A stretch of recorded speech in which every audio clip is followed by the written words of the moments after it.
Hey everyone, a very welcome in our YouTube channel Social Classes 10 and 12. So मेरे प्यारे प्यारे बच्चे लोग कैसे हैं? आशा करता हूँ आप लोग बहुत अच्छे हैं, बहुत स्वस्थ हैं, बहुत हंसते खिलते हैं। ओके, सो आज हम हमारा जो resource and development class 10th का जो चैप्टर चल रहा था उसका पार्ट 3 करेंगे। हमने लास्ट डेट पर इसका इंट्रोडक्शन वाला जो पार्ट है वो कंप्लीट कर दिया था।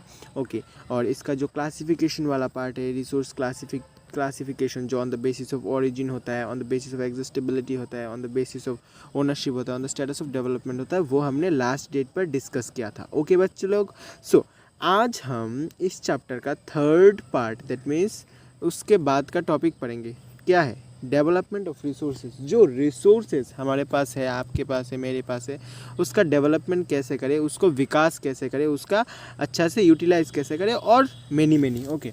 सो हम आज ये समझेंगे the topic development of the resources और sustainable development Rio de Janeiro summit भी समझेंगे आज के इस वीडियो में। ओके बच्चे लोग, चलो शुरू करते, let's start. C, development of the resources. See, resources are vital for the human survival as well as maintaining the quality of life. देखिए, हमें ज़िंदा रहने के लिए, ये समझिए आप हैं, नहीं आप ऐसे नहीं दिखते, आप मुझे पता है आपको बहुत सुंदर दिखते हैं आप, बट आप समझिए ये आप है, ये मान लीजिए आप हैं, आपकी ज़िंदा रहने के लिए रिसोर्स ज़रूरी है। Maintaining the quality of life, आपका लाइफ अच्छे से बिताने के लिए, आपके लाइफ में अच्छे से रहने के लिए आपको क्या ज़रूरत है? Resource. Okay, so it is believe that the resources are the free gifts of nature. Yes, resource तो फ्री गिफ्ट है। आप समझिए आप एक पानी आपको आपके तालाब से मिल रहा है, उसके लिए क्या आप पैसा दे रहे हैं? नहीं दे रहे। आप मिट्टी पे रह रहे हैं, आप मिट्टी के लिए पैसा दे रहे हैं? नहीं दे रहे। आप आसमान से हवा ले रहे हैं, हवा के लिए पैसा दे रहे हैं? नहीं दे रहे। सो रिसोर्स क्या है? फ्री गिफ्ट्स ऑफ नेचर है। बट ऐसा नहीं कि हमारे पास ये फ्री है, हम उड़ा देंगे, ख़त्म कर देंगे, खलास कर देंगे, तोड़ देंगे, मोड़ देंगे, ऐसे नहीं करेंगे। Okay, but indiscriminatory as a result, ये तो फ्री है ना। सो इसकी वजह से क्या होता है? Human beings use the indiscriminatory and has lead to the following major problems. Okay, so ये हमारे लिए फ्री है। सो इसके लिए क्या होता है? जो ह्यूमन बींग्स है इसको इनडिस्क्रिमिनेटरीली इस तरीके से यूज़ करते हैं। जैसे कि आपके पास अभी फ्री वाटर है, आपको डेली 1000 लीटर आप समझिए फ्री वाटर मिल रहा है, तो इसके लिए आप क्या कर रहे हैं? आप वाटर को उड़ाते जा रहे हैं, ख़त्म करते जा रहे हैं, मतलब बिना काम के बहाते जा रहे हैं। बट दूसरी तरफ किसी को 2 लीटर वाटर भी नहीं मिल रहा, बहुत पैसा देना पड़ता है, तो आपको तो फ्री मिल रहा है, सो इसलिए आप उड़ाते हैं। सो इसके लिए इनडिस्क्रिमिनेटरी की वजह से, इनडिस्क्रिमिनेटरी यूज़ की वजह से वो आपका ख़त्म हो रहा है। So depletion of the resources for the satisfying the greed of you individual. कुछ लोगों के ग्रीड के लिए, कुछ लोगों के अपना स्वार्थ के लिए हमारा पूरा सोसाइटी को एक रिसोर्स का प्रॉब्लम फेस करना पड़ सकता है इन फ्यूचर में। Okay, accumulation of the resources in few hands in which the turns the divided the society into two segments have the notes the rich or the poor. Okay, so ऐसे resources को ख़त्म करने की वजह से हमारा society 2 section में विभाजित हो जाएगा। एक रहेगा पुअर के लिए, दूसरा रहेगा रिच के लिए। और देखिए, हमें आपको एक एग्जांपल की मदद से समझाता हूँ क्या बोल रहा है। देखिए, आप समझिए आपके गांव में एक बिजनेसमैन है जो क्या करता है, आपका जो वुड है उसका सेलिंग करता है। तो ओके, सो ये जो वुड आपके पेड़ काट रहे हैं उससे क्या हो रहा है? पेड़ जो है वो ख़त्म हो रहा है। इसकी वजह से क्या, आपको ऑक्सीजन का कमी पड़ रहा है, आपको एनवायरनमेंट अच्छा नहीं हो रहा है। ओके, सो अल्टीमेट मैसेज क्या है? तो जिसकी वजह से हम क्या कर सकते हैं? अमीर तो वो बन रहा है वो आदमी, बट आप तो गरीब बन रहे हो ना। आपको रिसोर्सेज का आपको प्रॉब्लम हो रहा है। ओके, वो पैसे से कहीं और चला जाएगा, आप नहीं जा पाओगे ना। सो यही बोल रहा है। तो आप समझ गए इसका मतलब, इसका अल्टीमेट मैसेज सेम यहाँ पे भी सेम बोला है कि इसकी वजह से ozone layer depletion, global warming जैसे प्रॉब्लम हो रहा है। सो इसका अल्टीमेट मैसेज क्या है? इसका अल्टीमेट मैसेज ये है कि हमको हमारा जो एनवायरनमेंट है, हमारा जो मदर अर्थ है, उसको खलाश नहीं करना है, उसको ख़त्म नहीं करना है। हमको अपने मदर अर्थ को, हमारे एनवायरनमेंट को रक्षा करना है, हमारे एनवायरनमेंट को प्रोटेक्ट करना है, हमारे एनवायरनमेंट को बचाना है। ओके, हमको हमारे एनवायरनमेंट का सेव करना है। ओके, हमको हमारे एनवायरनमेंट को अच्छे से रखना है। आपको समझ आया बच्चे लोग? आपको समझ आया मतलब मैं खुश। ओके, सो उसके बाद दूसरा देखिए क्या है, वो है सस्टेनेबल डेवलपमेंट। एक मोस्ट इंपॉर्टेंट चीज़ और इम्पॉर्टेंट थिंग जो आपके क्लास 10th 11 12 सभी जगह रहेगा। ओके, समझिए सस्टेनेबल डेवलपमेंट क्या होता है और what is the meaning of sustainable development, what is the term sustainable development. देखिए, sustainable economic development means the development should take place without damaging the environment, and the development in the present should not compromise with the needs of future generation. समझिए, development हो रहा है वो अच्छा है, कि उन्नयन हो रहा है, विकास हो रहा है, वो बहुत अच्छा है, अच्छा नहीं है, बहुत अच्छा है। बट विकास करो, बट विकास ऐसे मत करो कि आपका एनवायरनमेंट को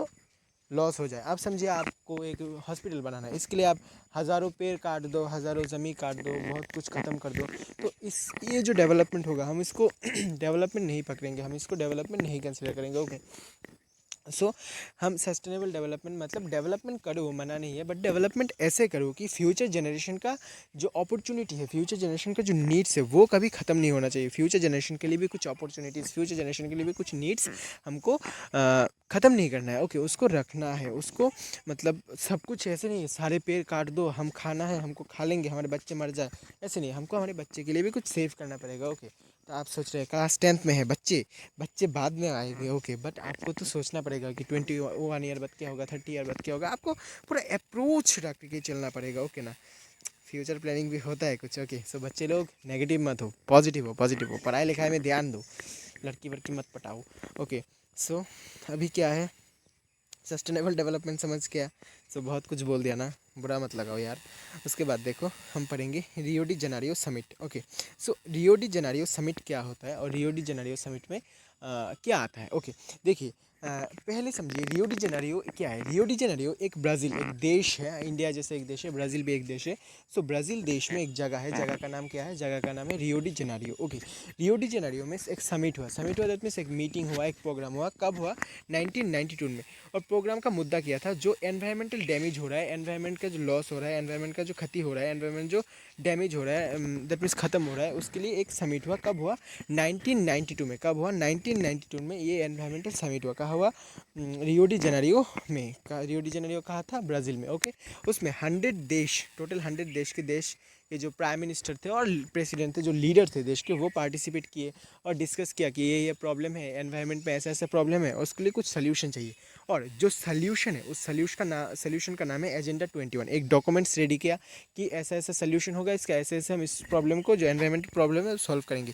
बट हम एट प्रेजेंट कंसेंट देखेंगे इन 2023, ये जो प्रॉब्लम्स है वो अभी भी सॉल्व नहीं हुए हैं। ये प्रॉब्लम अभी 2023, 24, 25 अभी भी प्रॉब्लम सॉल्व नहीं हुए हैं। अभी भी ऐसा हमको फेस करना पड़ रहा है एनवायरमेंटल प्रॉब्लम। आसमान में पक्षियाँ कम गए हैं, रास्ते में पेड़ कम दिखने लगे हैं। ओके, आप समझ रहे हैं ना।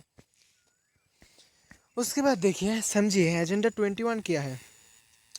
तो 1992 में जो मीटिंग हुआ, उसमें United nation conference on environmental development ने एक पेपर साइन किया, जिसमें लिखा है ब्राज़ील में कि कौन सा प्रॉब्लम कैसे कैसे सॉल्यूशन हो। It was the agenda complete in the environmental damage, property, okay, diseases, global cooperation, common interest, mutual and share the responsibilities, ये सब मैटर ने डिस्कस किया।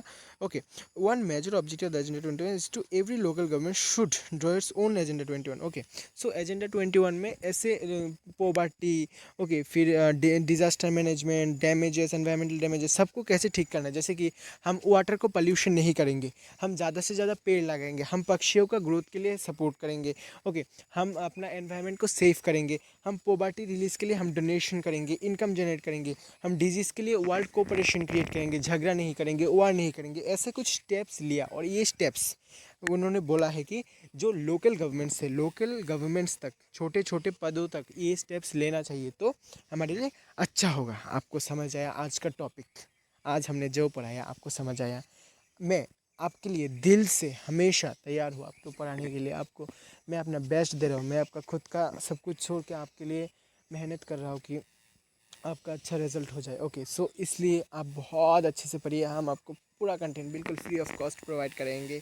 ओके, आप हमारे साथ जुड़े रहिए, आप हमारे साथ बने रहिए, हम आपको अच्छे से पढ़ाएंगे। नेक्स्ट वीडियो में हम रिसोर्स प्लानिंग के बारे में समझेंगे। सो आज जो हमने पार्ट 3 पढ़ाया था, इसमें इतना ही। तब तक के लिए please please please please please subscribe our channel. तब तक के लिए thank you very much, very goodbye मेरे बच्चे लोग।